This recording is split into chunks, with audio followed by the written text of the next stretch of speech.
Pananakot ang isa sa mga nakikitang dahilan ng Philippine Coast Guard kaya dumagsa ang mga Chinese militia vessel sa Rosal Reef sa West Philippine Sea.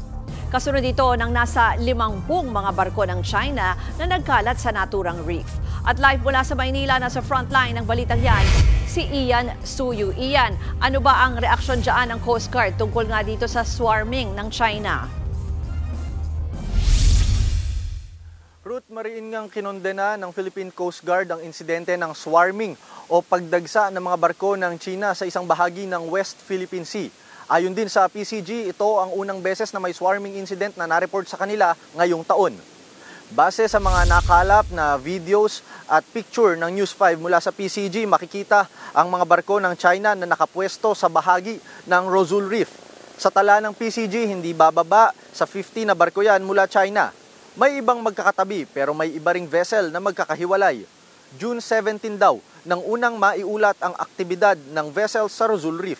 Ang Rosal Reef ay may layong 130 nautical miles coast of Palawan at bahagi ng Exclusive Economic Zone ng Pilipinas. Sinubukan daw i-radio challenge ng Coast Guard natin ang mga militia vessel pero ni isa raw ay walang sumagot sa kanila.